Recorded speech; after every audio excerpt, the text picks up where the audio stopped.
Bonjour les amis, bienvenue sur la chaîne Physique, Chimie, Technologie. Moi, je suis Michel Sama, prof de PC au lycée. Nous sommes là pour aider les élèves avec des exercices de renforcement, d'entraînement pour les amener, pour les accompagner jusqu'à l'examen. Donc, dans les classes de seconde, de première et terminale. Ce matin, j'ai un exercice de première sur la mécanique d'utilisation du théorème de l'énergie cinétique pour déterminer les vitesses sur des pistes. Regardez la figure.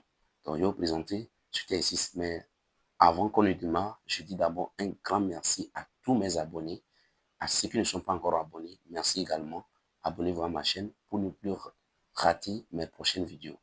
Sans plus tarder, nous allons démarrer avec un exercice de mécanique. Une glissière est formée de deux parties, voire figure ci-dessous. AB est un plan incliné alpha 30 degrés par rapport à l'horizontale de longueur AB égale grand L égale 1 mètre. BC est une portion de cercle de centre O de rayon petit r égale à 2 mètres et d'angle θ 0. OC, OB égale 60 degrés. Dans tout le problème, on prendra G égale à 10 Newton par kilogramme et on considérera les frottements comme négligeables. Un solide ponctuel de masse M égale à 100 grammes quitte à 100 vitesse initiale. Numéro 1. Représenter les forces qui agissent sur le solide entre A et B. Numéro 2, petit a. Énoncer le théorème de l'énergie cinétique. Petit b. Déterminer la valeur de la vitesse en B. 3, petit a. Représenter les forces qui agissent sur le solide au point M situé entre B et C. Petit b. Déterminer l'expression de la vitesse du solide en M. Alors, la première question, on dit représenter les forces qui agissent sur le solide entre A et B. Numéro 1. Représentation des forces. Représentation des forces. Mais avant de représenter les forces qui agissent entre A et B, il faut d'abord faire le bilan des forces pour les connaître. Bilan des forces. Bilan des forces d'abord. Quelles sont les forces qui agissent? On dit les frottements sont négligeables. Nous avons d'abord P, poids de la glissière.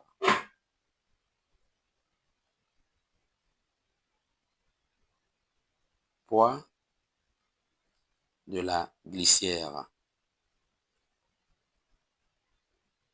Poids de la glissière. R, nous avons réaction de support. Réaction de support. Réaction de support. Bon, nous allons donc représenter les forces qui agissent sur le solide entre A et B.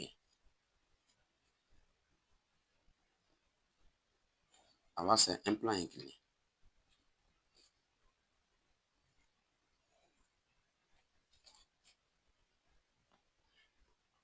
Angle alpha, nous avons ici A, B. Bon, ici, c'est un plan incliné. Nous avons donc la glissière sur le côté. Nous allons donc représenter les forces. Nous avons la réaction qui est donc perpendiculaire. Le poids est vertical. Le poids est vertical. Donc, vous avez le poids P ici. Et vous avez ici quoi? Donc, R est perpendiculaire. Donc, voilà.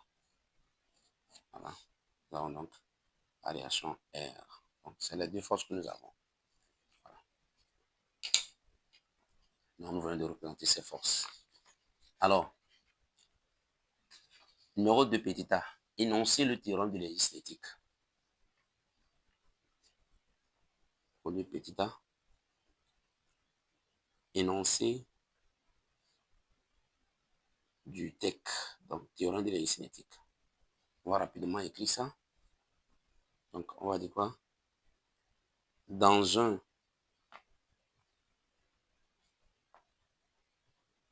référentiel galiléen, virgule, la variation de l'énergie cinétique, la variation de l'énergie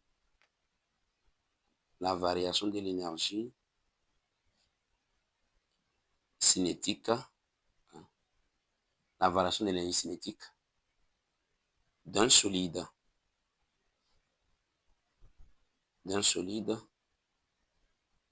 entre deux instants, voilà, entre deux instants est égal à la somme, algébrique,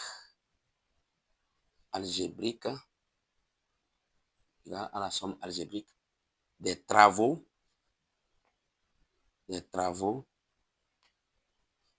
de toutes les forces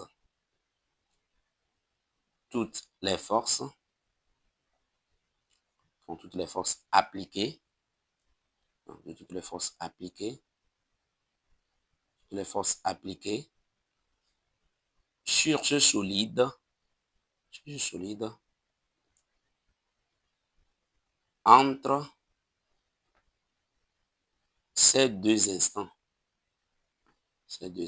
Voilà. Ça, c'est le théorème, ça. Voilà. C'est à maîtriser, c'est à connaître. C'est-à-dire, si on veut résumer, variation de PC égale somme des travaux des forces extérieures. Ok, c'est ça. Voilà. La question numéro... Maintenant, revenons à la question numéro 2 petit b. Déterminer la valeur de sa vitesse VB. Donc, petit b. Valeur de VB. Donc, on va appliquer TEC. Donc, on applique TEC. Regardez bien. TEC de A vers B. TEC, voilà. Monter un peu. TEC de A vers B. Demi de M VB carré moins demi de M VA carré égale travail du poids de A vers B plus travail de la réaction R de A vers B. Or, R est perpendiculaire, donc le vecteur R est perpendiculaire au déplacement, donc elle ne travaille pas. Donc, cette force ne travaille pas, égale à 0.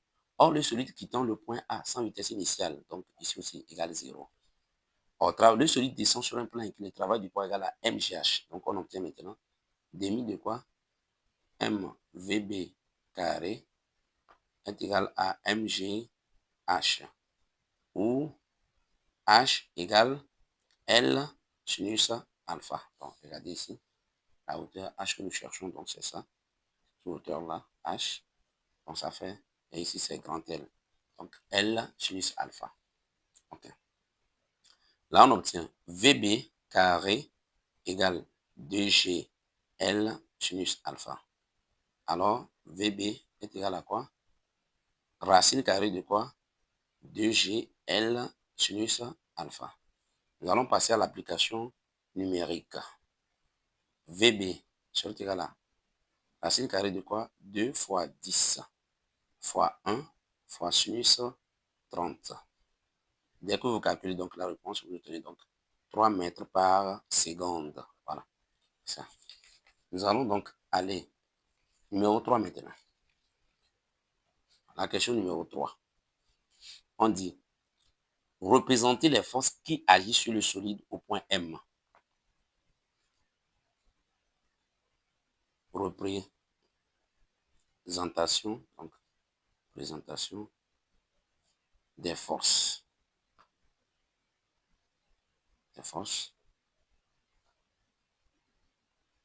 Au point M. Voilà. Comme les frottements sont négligeables, nous avons les deux forces, le poids et la réaction. Donc le poids, on va représenter le poids P. Le poids P est toujours donc, le poids P est vertical. Alors, le poids P ici. Maintenant, nous avons la réaction qui est donc normale, suivant donc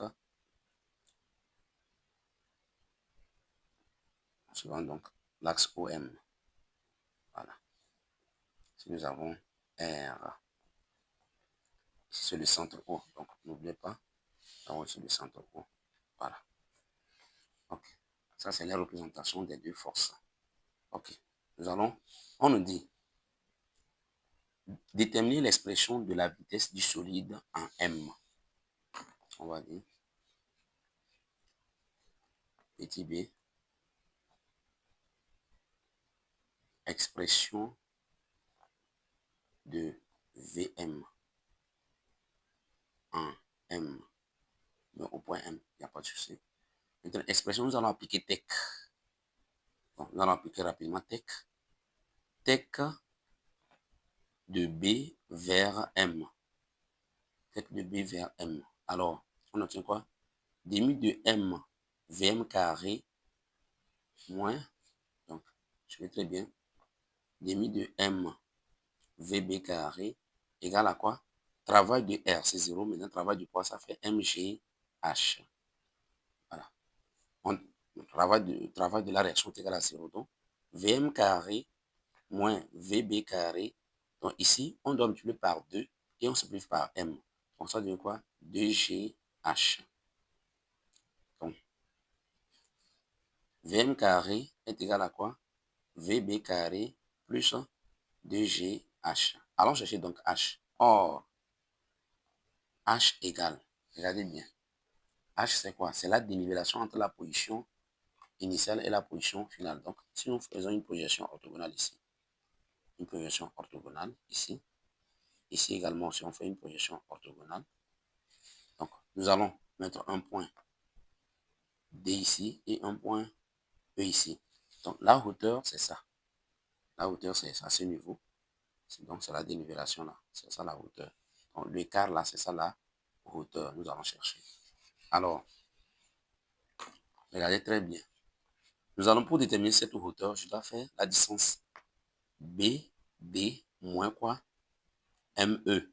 Voilà, pour trouver H. Alors, pour trouver la distance BD, c'est dans le triangle ODB, rectangle en D, d'angle θ 0. Donc, c'est le côté, donc c'est le sinus, donc côté opposé à l'angle θ 0. Donc, j'applique quoi?